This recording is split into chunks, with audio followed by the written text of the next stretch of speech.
Bienvenido a su programa Política Entre Amigos.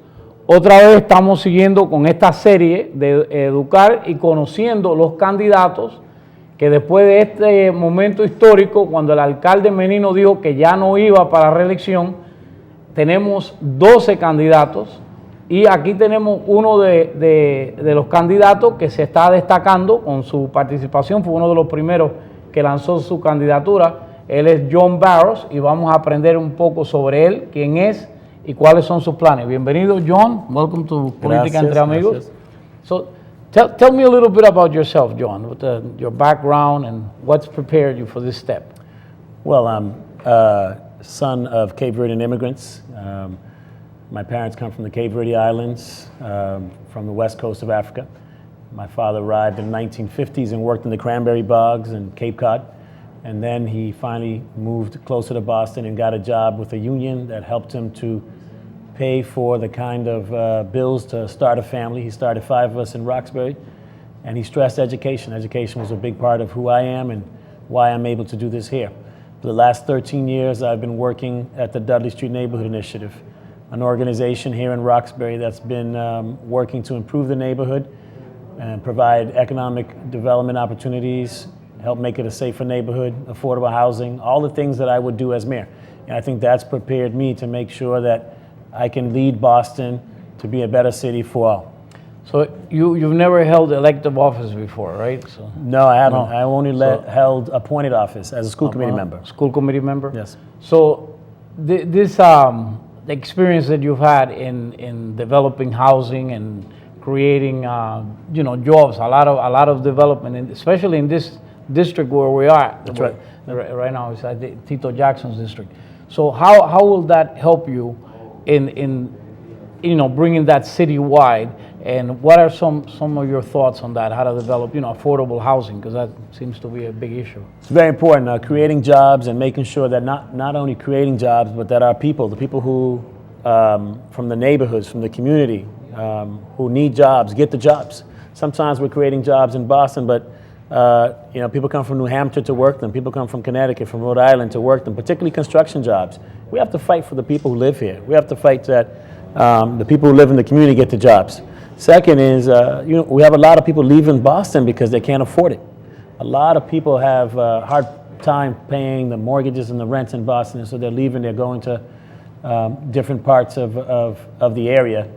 And we've got to create more affordable housing for families and for young professionals and for people to stay in Boston.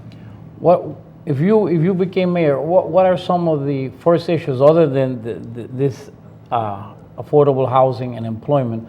What are some of the other issues that you think need to be addressed right now?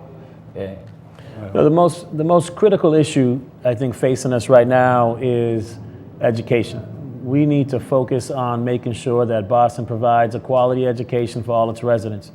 Boston Public Schools can do a lot better, and we need to make sure that we're pushing to increase quality seats for Boston residents so that the families of our community and in this city have an opportunity to send their children the same way that my parents had an opportunity to send me to a good school, that they can send their kids to a good school. That means that we have to invest in Boston Public Schools, and we have to invest in Boston Public School teachers so that the teachers have the support that they need to do the kind of work that we need them to do. Two things that you address. One is we have a residence job policy that's in place now, but we do see a lot when there is development, we don't see the participation that there should be there with the residents, and also making sure that minorities and women and so on. What would you do to make sure that formula works, that program? So locally, what we did was, in working with, as executive director of DSNI, we worked on the Salvation Army Croc Center up the street on Dudley Street. It's a new community center that we built next to Upham's Corner. And we set up an agreement with job goals before the job.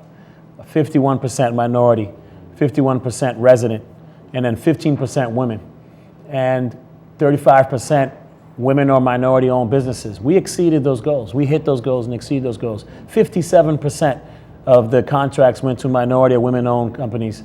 50+% went to minority businesses, minority workers and local workers.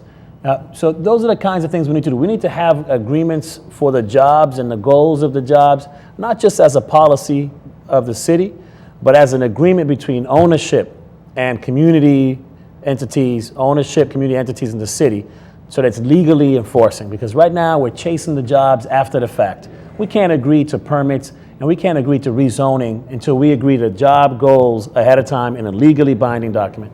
You know, you mentioned education as a key issue, and arguably this is the best city, especially for higher education. There's so many institutions within our city. Many don't pay tax. How would you leverage that? How would you make sure that we get the training or the opportunities? A lot of times when there are jobs available, they say, oh, we may not have the people that are qualified or trained. Is there any ideas on that? There is, so you know that the universities, they make a payment in lieu of taxes, meaning because they don't have to pay taxes, Boston has gotten them to agree to pay something because they own so much land. And what we need to do is make sure that those payments in lieu of taxes, which are called pilot agreements, are working for the city of Boston residents. And we need to move that the universities and the big hospitals are paying more. And then we also need to talk about the jobs. You're absolutely right. Sometimes the jobs are open and we're not being able to put people in those jobs. As a city, I would commit as mayor to make sure we have the training programs in place that give people the skills that they need for those jobs. And then I would commit, as part of the pilot programs, to make sure that these institutions are saving these jobs for Boston residents, that there's a real goal and a real commitment to get Boston residents in these jobs. You know, the other issue as far as youth employment, every summer you hear that there's threats to cutting, and there's usually a long list of young people that they can't get in. You have any ideas on how you can make sure that we continue with that and maybe expand that program? Absolutely. I mean, every year there are more youth that want jobs than we provide. Last year, 19,000 young people applied for jobs through the city of Boston. 19,000. And we came up with 10,000 jobs. That's not good enough. You can't come up with half the jobs when youth want to work. And these jobs are very important. The Boston Globe just published a report that showed that youth jobs help to decrease crime. We know that. Investing in youth jobs is the way to go. And so as mayor, I would commit to making sure that we invest in all the jobs for all the youth that want jobs. That means 19,000 jobs. It's the right investment. I'll be an advocate to make sure that the state budget has the money, and then I will make sure that the city is able to prioritize it in its own budget so that the youth in our neighborhoods have jobs. You said it's a great investment up front. It teaches a person to get used to being employed. But in addition to that, we see high incarceration rates, and the cost of that.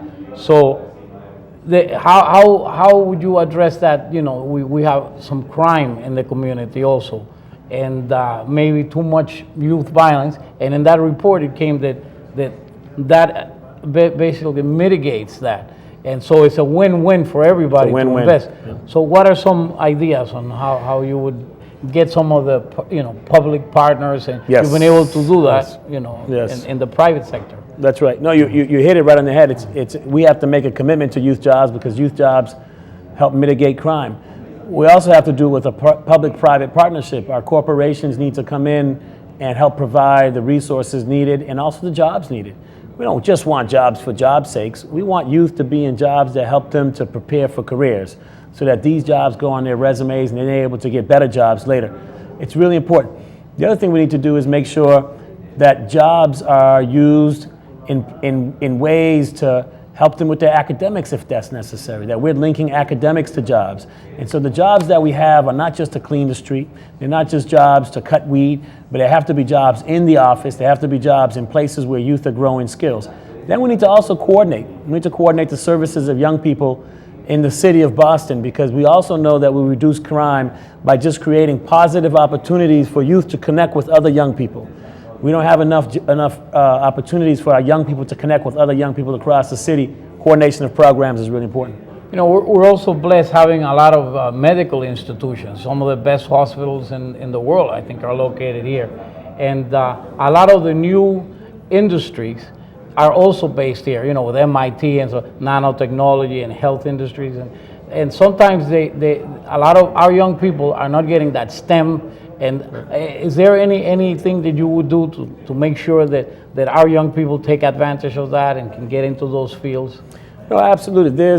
We have a VOTEC school, Madison Park High School, and my commitment would be that Madison Park High School would train our young people to make sure that they get into those fields. That the STEM curriculum that is now being proposed at the Dearborn Middle School is going to be extended to other schools. That science, technology, engineering, and math are really important parts of skills that we want to build our youth. Look, not every youth out of high school is going to go to college. We need to make sure our young people are able to get these jobs sometimes out of high school. Not every job needs a college degree. Sometimes young people need to be in jobs before they go to college. And so we want to prepare all our children, all our students for college. We also want to give them the kind of opportunities if they decided not to go to college or can't afford it or for whatever reason, it's not for them, that they have an opportunity, an alternative to college, which is to find a strong job that sustains their family. And that's by putting them in places where they can gain skills to work. So, for the listener, they have a number of people running for mayor right now. What makes you the best person for the mayor, to be mayor of Boston right now? So right now, I'm the only candidate that's been able to turn around a whole section of the city by building, sponsoring more than 800 units of affordable housing, supporting small businesses, making sure that the neighborhood is safer. Through the work that I've done at the Dudley Street Neighborhood Initiative, I've helped to make sure that part of Boston is more prosperous, and that's what I want to do for all of Boston. I'm also the only candidate that not only has managed to improve a certain part of the city, but also is a small business owner. I own a small restaurant in Dorchester, and I know what it means for us to start businesses and try to put people to work and help sustain those jobs. I've also helped to start 2 schools, and recently helped to turn around the Orchard Garden Pilot School in a partnership. This is all important, but it's also, the kind of experience that you need in a mayor, and no other candidate brings the depth of experience or the breadth of experience that I bring as a candidate. The strength of our country, I believe, is diversity, all that energy that has come. And Boston is a very diverse city. How will your administration reflect that diversity, and how will that enrich the job that needs to be done? The most important asset in Boston are the people, and we are a stronger city because we have a very diverse group of people who live here, and we've got to make that diversity work for us. We've got to value that diversity. I will make that diversity work for us. First and foremost, my staff will be very diverse. We need to make sure that Boston is using that diversity in its leadership, and that the diversity of the people is seen and reflected in the leaders at the city, and so I will make sure we do that. We also need to make sure that we invest in that diversity, in neighborhoods where people live, and in places where people shop, and in places where people work, that we are providing the opportunity for all of Boston's residents to connect to opportunities in Boston and not just a few. Well, we're going to be having a profile in Spanish in La Semana, and we're going to put it also in our page, Politica Entre Amigos. Tell us how, if somebody would like to get involved in your campaign, where can they find more information? Thank you.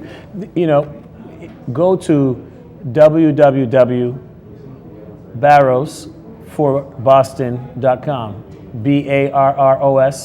BARROSFOR Boston.com, and there you'll find information about how to get in touch with the campaign. You also go like my web page, my Facebook page.